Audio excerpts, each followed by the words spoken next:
Welcome to think and grow rich channel. இன்றைக்கி நம்ம ஃப்ளைன் இருக்குது பார்த்தீங்களா, ஏரோப்ளைன், அதை பற்றி தான் பார்க்க போகிறோம். புதுசாக ஃப்ளைனை பற்றி போகிறேன்னு பார்க்காதீங்க, எனக்கு தெரிஞ்ச விஷயத்த உங்ககிட்ட ஷேர் பண்ணி சொல்லிட்டு தான் இந்த வீடியோ போடுறேன். வாங்க வீடியோக்குள்ளே போகலாம். முதல் இம்பார்ட்டண்டான விஷயம் என்னென்னு பார்த்தீங்கன்னா, ஃப்ளைனில் நீங்கள் பாத்ரூம் போகிறீங்க. பாத்ரூம் போகும்போது பார்த்தீங்கன்னா உங்களுக்கு மயக்கமோ எதோ ஆயிடுச்சுன்னா அவங்க வந்து கதவு திறந்து உங்களை காப்பாற்றிடுவாங்க. எப்படின்னு பார்த்தீங்கன்னா, நீங்கள் என்ன தான் உள்ளே லாக் போட்டிருந்தாலும் மேலே வந்து ரெட் கலரில் ஒரு பாக்ஸ் இருக்கும். அந்த பாக்ஸை திறந்துட்டு ஒரு பட்டன் இருக்கும், அந்த பட்டனை தட்டினா போதும் பாத்ரூம் கதவு திறந்துடும். அவங்களுக்கு ரூல்ஸ் இருக்குது, அவங்களுக்குன்னு ஒரு ரூல்ஸ் இருக்குது, அவங்க எப்போ வேணால் ஓப்பன் பண்ணலாம். அதனால் பாத்ரூம் பண்ணிங்கன்னா சீக்கிரமாக போய்ட்டு சீக்கிரமாக எழுந்துருங்க. உங்கள் நன்மைக்கு தான் நான் சொல்கிறேன். ஏன்னா அவங்களுக்கு எல்லா வகையான ரூல்ஸ் இருக்கும். நீங்கள் கேள்வி கேட்க முடியாது, கம்ப்ளைண்ட் பண்ண முடியாது, எதுவும் பண்ண முடியாது. அந்த ரூல்ஸ்லாம் கண்டிப்பாக இருக்கும் எல்லா ஃப்ளைட்ஸ்லேயும். ரெண்டாவது முக்கியமான விஷயம் என்னென்னு பார்த்தீங்கன்னா, ஃப்ளைட்டில் யாராச்சும் இறந்துட்டாங்க, அதாவது இது எப்போயுமே ரேராக தான் நடக்கும். ஃப்ளைட்டில் போகும்போதே யாராச்சும் ஒருத்தர் ஹார்ட் அட்டாக்கு இல்லை பாத்ரூம் போகும்போது அதுமாரி யாராவது இறந்துட்டாங்கன்னா ஒன்றும் பெருசாக பண்ண மாட்டாங்க. அதே சீட்டில் அவங்கள உட்கார வச்சு சீட் பெல்ட்லாம் போட்டு உயிரோடு இருக்குன்னு சொல்லிட்டு அவங்க பாட்டுன்னு போயிடுவாங்க. என்னடா சொல்கிற, செத்து போனோன்னா உட்கார வச்சுட்டு அப்படியே போயிடுவாங்களா அப்படின்னு கேட்டிங்கன்னா, ஆமாம். ஏன்னா செத்துட்டாலே அவங்க அங்கேயே ஏரோப்ளைன்லேயே ஒரு டாக்டர் இருப்பாங்க, இருந்தாலும் அவங்க வந்து செத்துட்டான்னு அஃபிஷியலாக அனௌன்ஸ் பண்ண மாட்டாங்க. உயிரோடு இருக்கான்னு சொல்லிட்டு அவருக்கு சீட் பெல்ட்ஸ்லாம் போட்டு அவங்க செத்துட்டான்னு அவங்களுக்கு தெரிஞ்சிருந்தாலும் அப்படி பண்ணிவிட்டு அவங்க போயிடுவாங்க. அப்புறமா கீழே இறங்கிட்ட பிறகு, அதாவது அந்த ஏரோப்ளைன் லேண்ட் ஆகும்போது தான் அங்கே இருக்கிற லோக்கல் டாக்டரை கூப்பிட்டு செக் பண்ணிட்ட பிறகு தான் அப்புறமா அனௌன்ஸ் பண்ணுவாங்க இவர் இறந்துட்டாருன்னு. அந்த டைமை தான் இறந்துட்டாருன்னு ஃபிக்ஸ் பண்ணுவாங்க. ஓகேவா? மூணாவது ஃபேக்ட்ஸ் பார்த்தீங்கன்னா, நீங்கள் ஃப்ளைட்டில் வந்து அடிக்கடி நடக்கணுன்றாங்க. அதாவது அடிக்கடினா ரொம்ப நேரம் இல்லை, லாங் ட்ரைவ் பண்ணுறீங்களா, அப்போலாம் ஒரு 2 தடவை 3 தடவை நடந்துட்டு போகணும். பாத்ரூம் காட்சி வந்து நடந்துட்டு போங்க. ஏன்னு பார்த்தீங்கன்னா, உங்கள் மேலே போகும்போது கொஞ்சம் ரத்த ஓட்டம்லாம் இறங்கி உங்கள் கால் வீங்கிறது, இதுமாதிரி நிறைய விஷயங்கள் நடக்க வாய்ப்பு இருக்குது அப்படின்னு சொல்கிறாங்க. அதனால் நீங்கள் நடந்தீங்கன்னா எல்லாமே கரெக்டாக இருக்கும் உங்களுக்கு அப்படின்னு சொல்கிறாங்க. அதனால் நீங்கள் ஃப்ளைட்டில் இனிமேட்டு போனீங்கன்னா 1 தடவை 2 தடவை நடந்து பாருங்கள். 4வது இம்பார்ட்டண்டான விஷயம்னு பார்த்தீங்கன்னா, ஃபேக்ட்ஸ் பார்த்தீங்கன்னா, பைலட் கோ பைலட் 2 பேர் இருப்பாங்க. உங்களுக்கு எல்லாருக்கும் தெரியும். இதுலேயும் ஒரு சீக்ரெட் இருக்குது. அவங்களுக்கு டிஃப்ரெண்ட் வகையான சாப்பாடு கொடுப்பாங்க. இவருக்கு ஒரு வகையான சாப்பாடு கொடுத்தா அவங்களுக்கு ஒரு வகையான சாப்பாடு. அது ஒன்று தெரியுமா?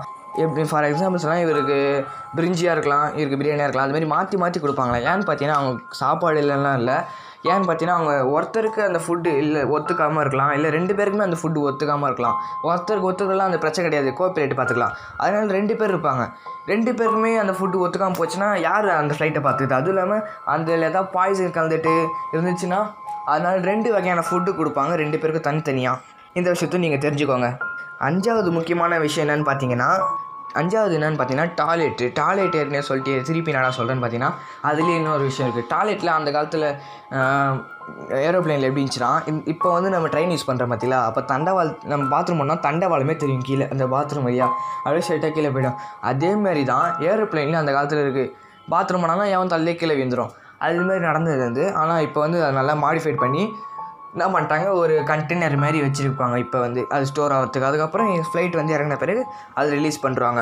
அதுக்கப்புறம் கண்டெய்னர் வேறு சேஞ்ச் பண்ணுறாங்க. இதுவும் இல்லாமல் நீங்கள் அந்த ஃப்ளஷ் பட்டன் அமைக்கிறீங்க பார்த்தீங்களா, அது அமுக்கும் போது ஒரு ஃப்ளைட்டே ஒரு மாதிரி ஆடுற மாரி ஒரு மாதிரி சத்தம் வரும்.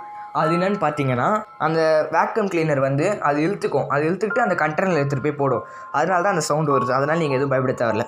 6வது இம்பார்ட்டண்டான விஷயம் என்னன்னு பார்த்தீங்கன்னா, நீங்கள் எல்லோரும் சொல்லலாம், என் ஃப்ளைட்டில் எதாவது ஆகுதுன்னா நான் பேராஷூட் போட்டு குடிச்சிடுவேன், எனக்கு என்ன கவலை அப்படின்னு சொல்லுவீங்க. ஆனால் ஒரு முக்கியமான விஷயம் என்னென்னா, ஏரோப்ளைனில் பேராஷூட்டே கொடுக்க மாட்டாங்க.